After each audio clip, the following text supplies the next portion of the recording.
नमस्कार दर्शकों, मैं आपका स्वागत करता हूं आपके अपने YouTube channel astro journey a divine voice. दर्शकों, आज हम अपनी भृगु नाड़ी की यात्रा को आगे बढ़ाते हुए इस भृगु नाड़ी के फ्री कोर्स में डिस्कस करेंगे कि भृगु नाड़ी में एक बर्थ चार्ट को आप किस तरीके से एनालिसिस कर सकते हैं, और साथ में हम एक एग्जाम्पल चार्ट को भी एनालिसिस करेंगे। इससे पहले कि मैं जो है अपनी डिस्कशन को स्टार्ट करूं, मेरा आपसे रिक्वेस्ट है कि इस चैनल को लाइक, शेयर एंड सब्सक्राइब जरूर करें।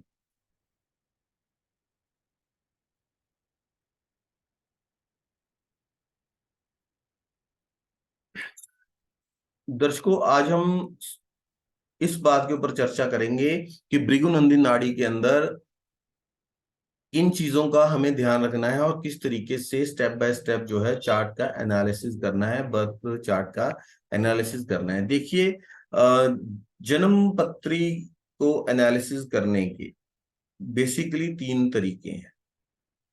पहला जो है उसमें भाव के कारक तत्वों को यूज करके एनालिसिस किया जाता है। फिर जो दूसरा है उसमें भाव और नक्षत्रों को मिलाकर एनालिसिस किया जाता है। इन और जो तीसरा तरीका है उसमें ग्रह के कारक तत्वों को ब्लेंड कर कर जो है एनालिसिस किया जाता है, और उसमें बृहस्पति को, जो कि जीव कारक है, उसकी यात्रा को मेनली डिस्कस किया जाता है, उसकी यात्रा को देखी जाती है, देखा जाता है। और यही जो तरीका है ये बहुत ही इजी और इसमें एक्यूरेसी बहुत अच्छी आती है। और नाड़ी एस्ट्रोलॉजर इस थर्ड वे को ही यूज करते हैं। नाड़ी में प्रिडिक्शन के लिए नक्षत्र, लगन और भाव को बहुत कम इंपॉर्टेंस दी जाती है, लेकिन मैं ये नहीं कहूंगा कि इसको बिल्कुल ही इग्नोर कर दिया जाता है। इन चीजों की जो यूटिलाइजेशन है वो हम आगे एडवांस स्टेप्स के अंदर सीखेंगे कि इनको भी कैसे ब्लेंड किया जाता है। लेकिन बेसिकली नाड़ी के अंदर हम देखें तो जो प्लैनेट्स हैं उनकी जो सिग्निफिकेशंस हैं, कारक तत्व हैं, उनको ही ज्यादा इंपॉर्टेंस दी जाती है। ठीक है। और अगर हम देखें कि अगर किसी बर्थ चार्ट में प्लैनेट्स की आपस में इंटरएक्शन नहीं होती तो कोई सिग्निफिकेंट जो इवेंट है ह्यूमन बीइंग की लाइफ में वो नहीं होता है। जब कोई प्लैनेट आपस में कंजंक्शन करते हैं या आप उनका एक म्यूचुअल एस्पेक्ट बनता है या एक दूसरे को वो एक्टिवेट करते हैं, तभी कोई स्पेसिफिक रिजल्ट या इवेंट जो है सिग्निफिकेंट वो होता है। अगर ऐसा कोई इंटरेक्शन या कंजंक्शन या एस्पेक्ट ना हो तो कोई मेजर इवेंट जो है लाइफ में नहीं। ठीक है। तो नाड़ी में एक जो मेन प्रिंसिपल फॉलो यही किया जाता है कि नक्षत्र और भाव की जगह हम प्लैनेट्स के कारक तत्वों को आपस में ब्लेंड करते हैं। अगर कोई प्लैनेट सेम, दो कोई भी ग्रह जो हैं वो सेम राशि के अंदर हो, सेम साइन के अंदर हो, तो उनको कंजंक्शन में माना जाएगा। या वहां से पंचम या नवम भाव में हो तो उनको कंजंक्शन माना जाएगा। अगर किसी प्लेनेट से कोई प्लेनेट तीसरे घर में, सातवें घर में या 11वें घर में प्लेन्स्ड है तो उसे एस्पेक्ट माना जाएगा, दृष्टि माना जाएगा। ठीक है। अगर कोई प्लेनेट जो है एनालाइज किए जाने वाले प्लेनेट से दूसरे या 12वें भाव में है तो वो उस प्लेनेट को सपोर्ट करते हैं या उसके कारक तत्वों पर एडवर्स इफेक्ट मानते हैं। ठीक है। और हमें ये भी ध्यान में रखना है कि जिस प्लेनेट को हम एनालिसिस कर रहे हैं, वो आगे मैं एग्जांपल चार्ट में भी आपको बताऊंगा, उसको अगर कोई प्लेनेट एस्पेक्ट करता है या कंजंक्शन बनाता है तो उसके कारक तत्वों के हिसाब से जो प्लेनेट एनालिसिस हम कर रहे हैं, जो एक्सपेक्टेड प्लेनेट है, जिस पे दृष्टि पड़ रही है, जिसका कंजंक्शन हो रही है, वो उसके ही कारक तत्वों के हिसाब से जो है अपने रिजल्ट देता है। अगर हम बात करें तो जब कोई प्लेनेट जो है वो ऑपोजिट डायरेक्शन में होते हैं, तो उन्हें दृष्टि संबंध बनाया हुआ माना जाता है। और अगर ट्राइन में हो तो सेम कंजंक्शन, उसे एज अ ट्रीट कंजंक्शन ही ट्रीट किया जाता है। अगर 2 और 12 में है तो वो उसे सपोर्ट करते हैं या उसके कारक तत्वों को नेगेटिव इफेक्ट देते हैं। ठीक है, तो हमें सबसे पहला स्टेप क्या लेना है? सबसे पहले हमें देखना है कि जिस कारक को, ठीक है, मान लीजिए किस चीज के लिए हम कुंडली का अध्ययन करना चाहते हैं, सबसे पहले हमें उसे देखना है कि हम किस चीज को एग्जामिन करना चाहते हैं। मान लीजिए अगर हम कुंडली में किसी इंडिविजुअल के करेक्टर को एग्जामिन करना चाहते हैं, तो सबसे पहले हम देखेंगे गुरु। जो गुरु है वो यूनिवर्सल जीव कारक है, स्पेशली मेल्स के लिए गुरु को देखा जाता है। और अगर किसी फीमेल को देखना है कि उसकी पर्सनालिटी कैसी है, तो शुक्र जो है फीमेल्स के लिए जीव कारक है, हमें उनका अध्ययन करना पड़ेगा। अब फॉर एग्जाम्पल हमें किसी के प्रोफेशनल लाइफ के बारे में देखना है, प्रोफेशन के बारे में देखना है, तो हम शनि को देखेंगे कि शनि की पोजीशन कैसी है, उस पे किन प्लैनेट्स का एस्पेक्ट आ रहा है या किसी प्लैनेट की कंजंक्शन। अगर हमें किसी का एजुकेशन के बारे में देखना है, तो हमें मालूम है कि जीव के लिए गुरु और एजुकेशन के लिए बुध, क्योंकि एजुकेशन का कारक जो है बुध है। तो हम बुध को एग्जामिन करेंगे कि बुध के साथ कौन से प्लैनेट की कंजंक्शन है, कौन से प्लैनेट उसे एक्सपेक्ट कर रहे हैं, या कौन सा प्लैनेट उससे द्वितीय या 12वें भाव में बैठा हुआ है। ठीक है, अब मान लीजिए कि जिस प्लैनेट को हम एग्जामिन कर रहे हैं, अगर कोई भी प्लैनेट उसके 1, 5, 9 में बैठा हुआ है, तो वो कंजंक्शन में माना जाएगा। ठीक है, और अगर 2, 12 में है तो वो उसके सिग्निफिकेशंस में एड ऑन करते हैं। ठीक है, तो इस तरीके से मतलब रिजल्ट्स आते हैं। हम एग्जांपल लेते हैं कि मान लीजिए गुरु जो है जीव कारक है, अगर सूर्य उससे 3, 7 या 11 पे बैठा, तो उसका एस्पेक्ट जो है गुरु के ऊपर है। अगर सूर्य जो है उसके 1, 5, 9 में है, तो हम उसको कंजंक्शन गिनेंगे। अगर सूर्य उसके 2 और 12 में है, तो हम उसे गुरु के कारक तत्वों को बढ़ाने वाला बोलेंगे। वो अपने कारक तत्वों का गुरु के कारक तत्वों पर इफेक्ट करेगा। अब क्योंकि दोनों फ्रेंडली प्लेनेट है, तो वो गुरु को सपोर्ट करेगा।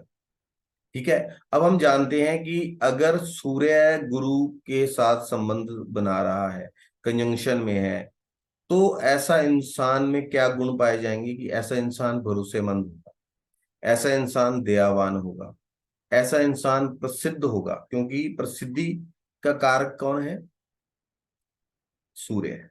अब देखिए कि भरोसेमंद होना, दयावान होना, प्रसिद्ध होना, या समाज सेवक होना, समाज की सेवा करने वाला होना, तो ये सूर्य के कारक तत्व हैं। लेकिन क्योंकि सूर्य जो है गुरु के ऊपर अपना प्रभाव डाल रहा है, तो हमें ये सारे गुण जीव के अंदर मिलेंगे। ठीक है, सरल व्यक्तित्व का मालिक होना, खुले दिल का मालिक होना, बड़े दिल का मालिक होना, और साथ में गुस्सैल भी होना। क्योंकि ऐसा जो जातक है जब गुस्से में आएगा तो वो क्रूर बन जाएगा, क्योंकि सूर्य जो है क्रूर ग्रह भी है। तो अब यह हो क्या रहा है कि सूर्य के कारक तत्व जो है जीव के ऊपर अपना प्रभाव डाल रहे हैं, और जीव का जो चरित्र निर्माण है, पर्सनैलिटी है जो उसका, वो इस हिसाब से हो रहा है कि सूर्य जो है उसके गुणों को वो एब्जॉर्ब कर रहा है। ठीक है, अब हम माने कि अगर गुरु के ऊपर एक से ज्यादा प्लैनेट्स का प्रभाव हो, ठीक है, तो उसमें वो सभी के कुछ ना कुछ जो है कारक तत्व जीव की नेचर में या उसके जीवन में रिफ्लेक्ट होंगे।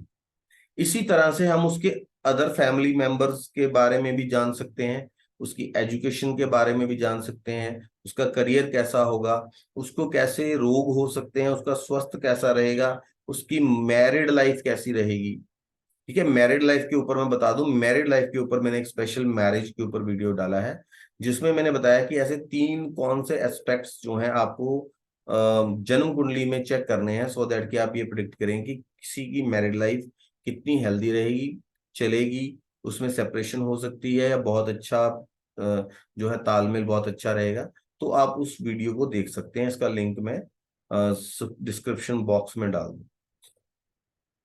तो हर चीज को इसी हिसाब से हम प्रिडिक्ट करेंगे।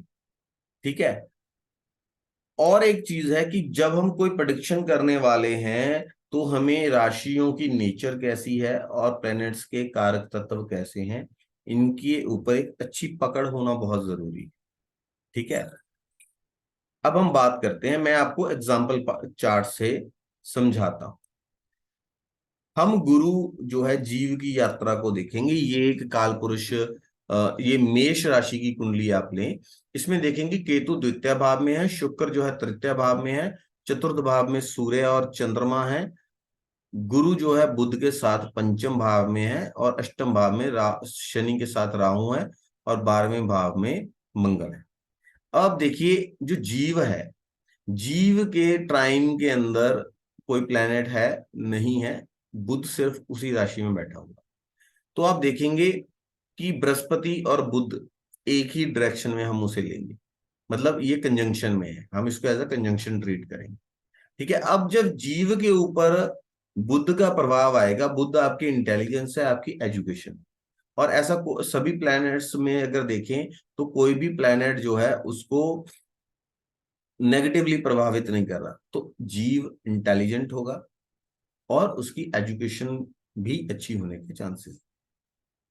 ठीक है, फिर हम देखेंगे कि बृहस्पति और सूर्य, बृहस्पति से 12वें भाव में सूर्य और चंद्रमा है, तो बृहस्पति के ऊपर सूर्य और चंद्रमा का भी रिजल्ट आ रहा है। तो बृहस्पति के ऊपर सूर्य का जब रिजल्ट होगा वो 25% होगा, उसकी इंटेंसिटी 25% रहेगी। तो बृहस्पति सामान्य तौर पर अपने निकट के क्षेत्र में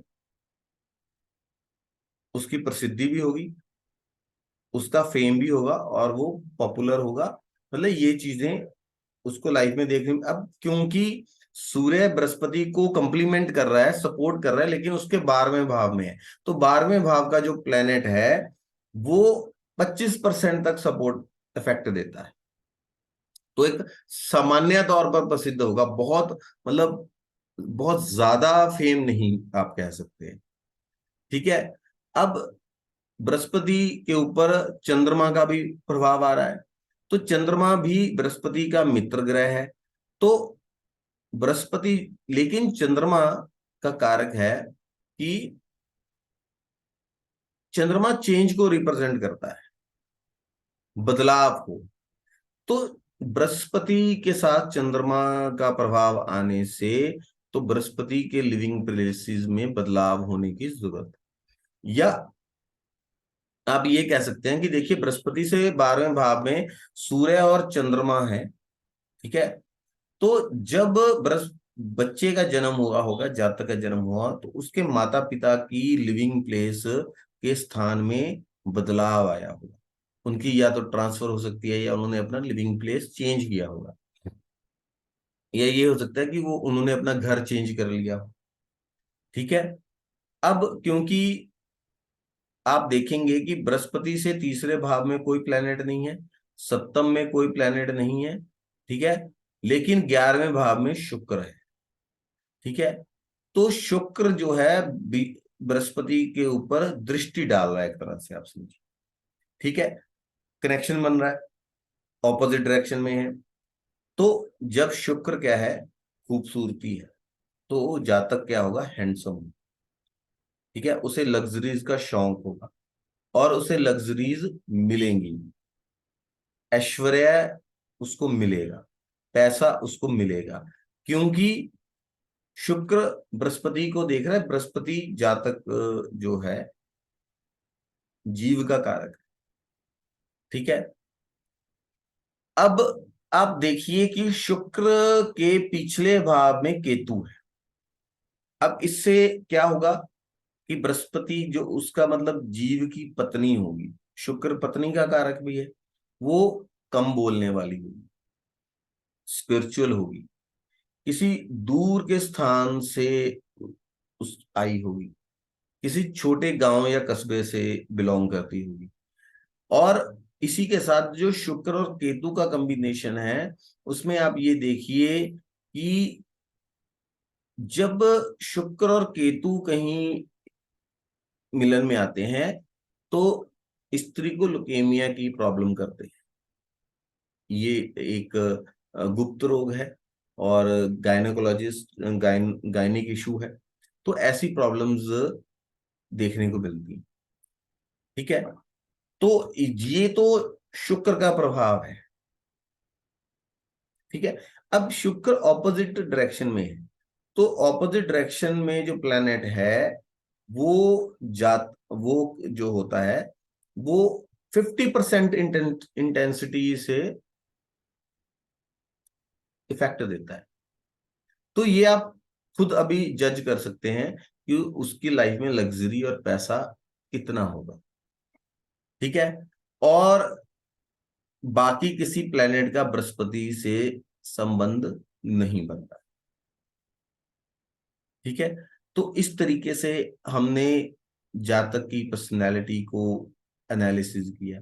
अब आप ये देखिए कि जो बृहस्पति है उसके ऊपर स्त्री प्लैनेट्स का काफी प्रभाव है। चंद्रमा, बुध, शुक्र, ये सब जो हैं बृहस्पति से संबंध बना रहे हैं, तो ऐसा जातक जो होगा वो स्त्रियों से घिरा रहेगा। ठीक है, और जो स्त्रियां हैं वो ऐसे जातक के पीछे लगी रहेंगी क्योंकि ऐसा जातक हैंडसम होगा। अब जो बुध है वो स्किन का कारक भी है। ठीक है, और बुध के पिछले घर में जो है वो चंद्रमा है। अब तो ये इस चीज को होता गया है कि जो जीव है उसको स्किन डिजीज भी हो सकते हैं, लाइफ में उसको स्किन से रिलेटेड कोई ना कोई डिजीज होगा। ठीक है, और उसकी जो मदर है वो भी इंटेलिजेंट लेडी होंगी, उनका अपने घर में पूरा दबदबा होगा। ये भी हो सकता है क्योंकि सूर्य चतुर्थ भाव में चंद्रमा के साथ है, तो माता के ऊपर भी सूर्य का प्रभाव आ रहा है। तो जो हो सकता है कि उसकी जो माता जी हो वो वर्किंग लेडी हो, क्योंकि शनि के ट्राइन में चंद्रमा है। और घर का जो मेन कंट्रोल है वो उनकी माता जी के हाथ में है। ठीक है, फिर आप देखिए कि जो बृहस्पति है वो गुरु है और उसके साथ बुध है। ठीक है, तो ये बहुत ब्रॉड फोरहेड को दिखाता है, या ये हो सकता है कि ऐसा इंसान जीवन में आगे चल के मतलब उसके बाल झड़ जाएं, वो गंजा हो जाए, या ये हो सकता है कि उसका बहुत चौड़ा जो माथा है वो काफी चौड़ा हो। ठीक है, और गोल नाक हो सकती है। ठीक है, अब वो बुध के साथ है तो उसकी गोल गोल जो है आंखें हो सकती हैं। ठीक है, अब बुध के ऊपर सूर्य, चंद्रमा और शुक्र का प्रभाव है, तो उसका वर्ण जो है वो गोरा हो सकता है और थोड़ी मतलब चमक लिए हो सकता है। ठीक है, तो इस तरीके से आप चार्ट को एनालाइज कर सकते हैं, जन्म कुंडली को एनालिसिस कर सकते हैं। अब आप देखिए कि जो मंगल है वो दांतों का कारक है। मंगल शनि के और राहु के ट्राइन में है, शनि और राहु वहां से नवम। अब जो मंगल दांतों का कारक है, राहु सड़न का कारक है, शनि डिजीज का कारक है, तो ऐसे इंसान को दांतों में डिजीज होने के चांसेस हैं। ठीक है, उसको रूट कैनाल वगैरह करवाना पड़ सकता है, या उसके कुछ दांत कई लोगों के होते हैं वो इतने खराब हो जाते हैं कि उनकी फिलिंग हो जाती है, वो डेड हो जाते हैं, मतलब उन्हें किसी स्वाद का कोई सेंस नहीं मतलब वहां से मिल पाता कुछ दांतों से। तो ऐसी स्थिति जातक के साथ हो सकती है। ठीक है। अब ये देखिए कि सूर्य और चंद्रमा चतुर्थ भाव में होके ट्राइन में है शनि और राहु। तो ऐसे जातक का जो जन्म है वो ऐसी जगह पे हो सकता है कि उसका घर बड़ा हो और पुराना हो। ठीक है। उसके फादर के अपने भाइयों के साथ एंसेस्ट्रल हाउस को लेके लिटिगेशंस भी हो सकते हैं। और ये भी चांसेस हैं कि ऐसे जातक के घर के पास कोई ग्रेवयार्ड हो, कोई जो है बड़ी फैक्ट्री हो, क्योंकि मंगल राहु और शनि जो है वो ट्राइन में है सूर्य और उसके चंद्रमा के। या कोई वाटर बॉडी हो, ठीक है, कोई तालाब हो या गंदा नाला हो, कोई मतलब पॉल्यूट, जो वाटर पोल्यूटेड है, क्योंकि राहु जो है वो पोल्यूशन भी है, पोल्यूशन के इंडिकेटर भी है। ठीक है। और ये भी हो सकता है कि ऐसे जातक के घर के पास कोई शिव भगवान भगवान की शिव के जो रौद्र रूप हैं, भैरव जी का या महाकाल का, ऐसा कोई मंदिर भी हो सकता है। तो आप यहाँ पे देख रहे हैं ना कि किसी प्लेनेट के साथ, उस जिस प्लेनेट को हम स्टडी कर रहे हैं, जिस कारक तत्व को हम स्टडी कर रहे हैं, उस कारक तत्व के ऊपर जो बाकी उससे एस्पेक्ट करते हैं या उससे कंजंक्शन में प्लैनेट्स बैठते हैं, उस गुणों का उसमें प्रभाव आता है और वो हम किस तरीके से प्रिडिक्ट कर सकते हैं। तो आज हमने जो ये इस चीज के ऊपर चर्चा की कि जन्म पत्री को, किसी जातक की जन्म पत्री जो है, बर्थ चार्ट है, उसको हम किस तरीके से भृगुनंदी नाड़ी में देखते हैं, और बाकी ग्रहों का जिस ग्रह के साथ वो संबंध बना रहे हैं, किस तरह से वो संबंध बनता है, किस कैसे वो उसको प्रभावित करते हैं। और हमें जिस कारक तत्व के बारे में जो है एनालिसिस करना है, हमें उस प्लेनेट को पहले एक्यूरेटली पकड़ना है, फिर देखना है कि उसके ऊपर कौन कौन से प्लैनेट्स का प्रभाव आ रहा है और उनके कारक तत्वों को हम उससे ब्लेंड करेंगे। तो ये तो एक तरीका है कि हम भृगुनंदी नाड़ी के अंदर जो बर्थ चार्ट को किस तरीके से एनालिसिस कर सकते हैं। उम्मीद है कि आपको मेरे प्रयास अच्छे लग रहे होंगे, और अगर आपको अच्छे लग रहे हैं तो चैनल को लाइक शेयर एंड सब्सक्राइब जरूर करें। नमस्कार।